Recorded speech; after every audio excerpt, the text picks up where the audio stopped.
अस्सलाम वालेकुम पाकिस्तान, नमस्ते, सत श्री अकाल। दिल के सहारे मैंने पाले, जीने को और क्या कैसे हैं आप लोग? ठीक ठाक, फिट फाट?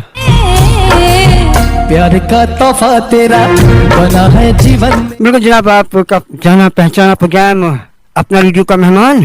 दिल के सहारे मैंने पा लिए जीने को। और आप सुन रहे हैं अपना radio New York, RJ Mohammad Asif और आरजे जुबी अली के साथ।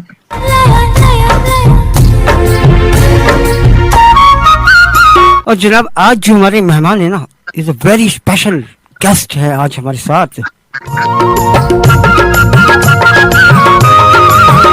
आवाज की दुनिया का एक बहुत बड़ा नाम,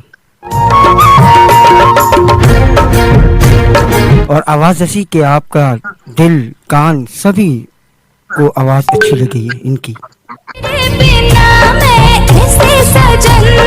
कस्तूरी सा और ये हमारे साथ मौजूद है जनाब इंडिया बॉम्बे, फिरती पवन। और नाम है इनका बहुत ही प्यारा सा, जैसे खुद प्यारे हैं इतना नाम ही प्यारा है, कुमार सतराम। सारा तेरा बदन महकी महकी। और यकीनन आज हमारी इनसे होगी बहुत सारी बातें, मन का हिरन छूने को यौवन। और सुनेंगे इनकी सुरीली आवाज में आपको गाने भी। बना है जीवन मेरा दिल की। हाय कुमार, कैसे हैं आप? पहले तो ये बताइएगा, आपको बहुत बहुत आपका शुक्रिया तमाम पाकिस्तान की जानिब से, तमाम जो गुलकार इंडस्ट्री है, हमारी म्यूजिक इंडस्ट्री है, उस जानिब से आपका बहुत शुक्रिया कि आज आप हमारे इस प्रोग्राम में तशरीफ लेकर आए। नमस्कार, आदाब अर्ज़ है सभी को, और बहुत बहुत शुक्रिया आप लोगों का कि हमारे पड़ोसी मुल्क में इतना प्यार आप लोग करते हैं हमें, और हमारे मौसीकी को सभी पाकिस्तान के म्यूजिक लवर्स और जितने भी लोग सुन रहे हैं देख रहे हैं उन लोगों को मेरा प्यार भरा नमस्कार, आदाब, सलाम। बिल्कुल जनाब। अच्छा कुमार, पहले तो आप अपनी ज़रा थोड़ी सी जर्नी के हवाले से बताइए कि ये आप जो बेसिकली करते हैं, क्योंकि म्यूज़िक में भी जो अलग अलग चीज़ें हैं ना, जैसे पॉप है, इसके अलावा भी म्यूज़िक, क्लासिकल म्यूज़िक है, तो आप कौन सा म्यूज़िक करते हैं और कोई ख़ास बात म्यूज़िक की आपके हवाले से? जी, मैं इंडियन क्लासिकल म्यूजिक प्रेफर करता हूं, जो कि पाकिस्तान में भी बहुत गाया बजाया जाता है, बहुत उस्ताद हुए पाकिस्तान में भी और हैं भी आज। जी जी बिल्कुल। जो कि चूंकि ये तो पार्टीशन तो आज से 70 साल पहले हुआ है, लेकिन म्यूजिक का पार्टीशन हो नहीं पाया, और बिल्कुल सही बात है है। ना। तो कहते हैं ना कि धर्म गैर का मंदिर और मस्जिद का झगड़ा यूं मिटाया जाए, बीच में दोनों की एक महफिल सजाया जाए। वाह क्या बात है, क्या बात है, क्या बात है। सब लोग वही मौसीकी करते हैं। आपके पाकिस्तान के उस्ताद सलामत अली खान साहब के लड़के हैं शफकत भाई जी जी, और उनके साथ भी हम लोगों ने श्रीलंका में कॉन्सर्ट किया, और पाकिस्तान के बहुत सारे आर्टिस्ट हैं जो कि हमारे फ्रेंड, हम लोग वीडियो कॉल पे कभी कभी चीजों को शेयर भी करते हैं। जावेद अली भाई हैं, जावेद बशीर साहब हैं, है ना। और अभी आपके यहाँ पे बहुत अच्छे अच्छे गुलाम अब्बास हैं, गुलाम अब्बास हैं। हाँ, गुलाम अब्बास साहब हैं। गुलाम अली साहब से भी एक दो बार राब्ता हुआ है मेरा, जो कि उनका तो नाम ही इतना बड़ा है कि वो एक ही हुए, कहते हैं सही ना बात कि दूसरा गुलाम अली अब नहीं हो सकता है। सही बात है। मेहंदी हसन खान साहब के बाद वो दूसरे आर्टिस्ट हैं पाकिस्तान के, बिल्कुल, गुलाम जी जी। देखिए, गुलाम अली साहब को मैं इसलिए भी बहुत ज्यादा देता हूँ क्योंकि मेहदी हसन साहब के समय में अपने आप को गुलाम अली बना लेना एक बहुत बड़ी बात थी। एग्जैक्टली सही कह रहे हैं, बिल्कुल सही कह रहे हैं, सही बात है, बिल्कुल सही। वो इतना बड़ा फनकार, वो आदमी, ऊपर वाला उनको मालिक बहुत उम्र अता करे और बहुत स्वस्थ रखे उनको, है ना। बिल्कुल बिल्कुल, ताकि वो सारी दुनिया उनसे सीखी है कि गाया बजाया कैसे जाता है, उनसे, मेहदी हसन साहब से। तो हम लोग भी वही म्यूजिक कर रहे हैं, इंडियन क्लासिकल म्यूजिक कर रहे हैं, सेमी क्लासिकल में ठुमरियां हैं, गजलें हैं, बहुत सारी चीजें हैं, सब कर रहे हैं हम लोग भी। सही। अच्छा, तो इसका आगाज आपने कब किया था? उम्र के किस हिस्से में आपने इसका आगाज किया अपने म्यूजिक का? देखो तो क्या है कि हम लोग जो खानदानी लोग होते हैं, जिनके खानदान में सिर्फ मौसीकी होता है, मिरासी लोग कहते हैं जी सही। कि मिरासियों में भी एक वर्ड आता है कि मिरासी को बहुत लोग अच्छे वर्ड को नहीं समझते हैं कि Mirasi is not a good word, right. लेकिन कहते हैं ना कि एक बार किसी ने एक फनकार को कहा, भाई अरे यार ये तो मिरासी है, तो उसने कहा कि मालिक का करम होगा कि मैं मिरासी हो जाऊं। ना, तो ये इतना बड़ा अपने आप में। तो हम लोगों का क्या होता है कि हम लोगों की जो शुरुआत होती है, हम लोग बच्चे हमारे यहाँ पैदा होते हैं, रोने से पहले पहले सा लगाते हैं, कहावत है हाँ, क्या कि बात हाँ, है। सुर में वो जो रोते हैं वो भी आपको सुर में। तो सुर में, हमारे जर्नी तो मतलब कि कहते हैं ना कि we get it from the वॉर्म ऑफ मदर, हम लोग सही, माँ के पेट से ही सुनना शुरू कर देते हैं। बिल्कुल बिल्कुल बिल्कुल बिल्कुल। हम्म। किस, क्या उम्र क्या होगी जिस वक्त आपने अपना पहली 3 परफॉर्मेंस दी साल। थी स्टेज पर? हाँ जी, हाँ जी, 3 साल में पहली बार मैं स्टेज पे मुझे बुलाया गया था। That was यानी very कि funny, आप तो हमारे यहाँ राहत फतेह अली खान से भी छोटे हैं जब आपने परफॉर्मेंस दी, उन्होंने 6 साल में हाँ दी जी, थी। बिल्कुल बिल्कुल बिल्कुल बिल्कुल। मैंने 3 साल की उम्र में स्टेज पे पहली बार गाया था, आपको बताऊं। और एक मतलब उसमें उतना तैयार क्लासिकल वगैरह नहीं था, लेकिन सुरों का था कि हाँ, सुर में गाना बजाना क्या होता है वो समझ आ जाती है बच्चों को हमारे। सही बात। तो तो ये मैंने याद था, ये याद था कि घर वालों ने कहा था कि भाई 3 साल की उम्र में तुमने गाना गाया था?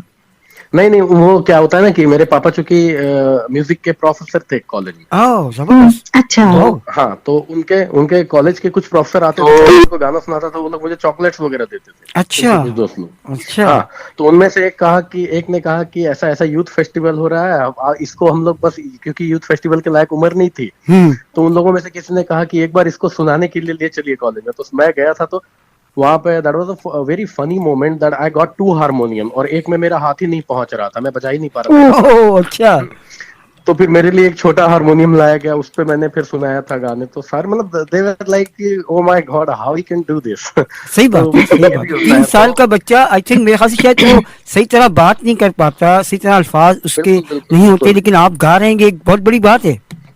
हाँ जी, बिल्कुल। क्या है ना कि ये देखें, ये डिपेंड करता है कि आपके घर में बच्चा पैदा होता है तो आप उसको क्या पहले ही आप उसको प्रोवाइड करते हैं, है सही ना। सही सही। जहाँ पे अब हम लोग आज के बच्चे जन्म ले रहे हैं, तो वहां पे वो कुछ भी सुन रहे हैं, तो आपको ही पता है आजकल क्या ही चल रहा है म्यूजिक में बहुत बिल्कुल जगह, है बिल्कुल ना। सही कह रहे हैं आप, बिल्कुल सही कह रहे हैं। लेकिन हम लोगों के यहाँ बच्चे पैदा होते हैं तो राग मारू बिहाग, राग भोपाली, राग यमन, ये सारी चीजें चल रही होती हैं, है ना। अच्छा।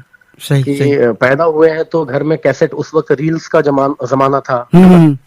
कैसेट्स वगैरह, तो उस समय उस्ताद सलामत अली खां साहब बजते थे पीछे, उस वक्त पंडित भीमसेन जोशी साहब को सुनते थे, बड़े गुलाम अली साहब को सुनते थे। तो हम्म। वो चीजें लगा कि यही ओरिजिनल म्यूजिक है, बचपन से सही ही वही हमें बता दिया गया कि यही है। सही तो सही। उसका असर तो होता है ना। अच्छा, क्योंकि मैंने जैसे आपकी वीडियोस पे अभी लास्ट टाइम देखा था, आप चेन्नई में परफॉर्म कर रहे थे, इससे पहले आप जो है महाराष्ट्र बम्बई के अंदर मुख्तलिफ शहरों में परफॉर्म किया आपने, आपकी मैं जी वीडियोस जी। भी देख रहा था। अच्छा, मुझे लगता है ऐसा कहीं ऐसा भी है कि कहीं आपने नुसरत फतेह अली खान साहब को भी बहुत फॉलो किया है। फॉलो देखिए नहीं किया, क्योंकि सुना बहुत है, क्योंकि ऐसे लोगों को सुनना मतलब कि ये कहना कि हमने बहुत अच्छे कर्म किए होंगे अपने पुराने जन्म में, जो कि हमारे वक्त इन लोगों को हम सुन रहे हैं। सही बात है, सही बात है। नुसरत साहब हो गए, सलामत अली खां साहब हो गए, पंडित भीमसेन जोशी हो गए, हम्म अजय चक्रवर्ती साहब, और भी बड़े फनकार उस्ताद गुलाम अली साहब, मेहदी हसन साहब, इन हम्म लोगों को अगर हम सुन रहे हैं तो हमारा ऐसे ही समझ लो कि हमारा पैदा होना जो है ना मुकम्मल हो गया, है ना। सही बात कि है, हम सही। इनको सुन पा रहे हैं, आने वाली जनरेशन बस जानेगी कि हाँ ये लोग थे, लेकिन हम लोगों ने देखा है। देखा है, एग्जैक्टली तो, सही, ये बहुत बड़ी बात तो है। और यकीनन बिल्कुल ये एक ऐसे लेजेंड्स हैं शायद अब दुनिया में दोबारा नहीं आएंगे जो ये काम नहीं कर रहे होंगे, हैं। नहीं होंगे, नहीं होंगे, नहीं होंगे, बिल्कुल नहीं सही होंगे अब बात। ऐसे जी लोग। जुबी, आपका सवाल। कुमार, आप अपनी फैमिली की 4वीं नस्ल से हैं जिन्होंने अपने गीत संगीत की रवायत को आगे बढ़ाते हुए अपना मुकाम हासिल किया। तो आप अपने ना कुछ फॉर फादर के मुतालिक जरा बताइए सुनने वालों को। जी। अजी, देखिए मेरे जहाँ तक मुझे याद है कि मुझे अपनी 5-6 जनरेशन याद है कि मेरे पापा, दादा, उनके ऊपर परदादा, उनके पापा और उनके पापा, ऐसे याद है। तो मैं सबसे पहले परदादा का लूंगा कि पंडित नरसिंह मल्लिक थे बिहार में। अच्छा अच्छा। हाँ, तो उन्होंने संगीत की शिक्षा अपने जो है बेटे उनको दी, वो मतलब मेरे दादा जो थे पंडित रामाशीष महाराज, है ना। उसके बाद उनसे अच्छा मेरे पिताजी ने तालीम ली, पिताजी फिर और भी जगह गए, पंडित किशन महाराज भारत के बहुत बड़े उस्ताद थे, वो पंडित जी थे तबला के, उनसे भी शिक्षा ली तबला की, और वोकल की मेरे दादा से ली। तो मैंने अपने दादा से, मेरे पिताजी से, दोनों से तालीम ली है ना। अच्छा। तो शुरुआती दौर में तो दादा से ही, क्योंकि क्या होता है कि एक अपने वालिद से हम उतना रिलेट नहीं हो पाते हैं जितने अपने हम दादा से होते हैं। दादा और पोते का प्यार बड़ा ही मतलब मजेदार होता है, बिल्कुल। वो एक सही बात है। फ्रेंड की तरह होता है। तो वो मुझे ऐसे लेके बैठते थे। तो दादा चूंकि बहुत जल्द गुजर गए, तो वो जब मैं स्टैंडर्ड 10th में पढ़ता था, मतलब कि तो 2005 की बात है ये, तो उस वक्त मेरे दादा गुजर गए। तो फिर पिताजी ने देखा कि इतना दादा से सीखा है और इतना मेहनत कर रहा है, तो फिर उन्होंने आगे बढ़ाया इसको। लेकिन जो उसने कम उम्र में जो दादा ने जो चीजें बता दी वो मतलब that was out of the world, कि मतलब समझ में आ गई चीजें, कि उतने कम उम्र में मैच्योरिटी आ गई म्यूजिक को लेके। सही सही। कि हाँ, ये बात तो है। आप हारमोनियम प्लेयर भी हैं, तो उसको बजाने की महारत में आपको गोल्ड मेडल भी मिला है। नहीं, मुझे वोकल क्लासिकल में भी मिला है और गाने में भी और हारमोनियम प्लेइंग में भी।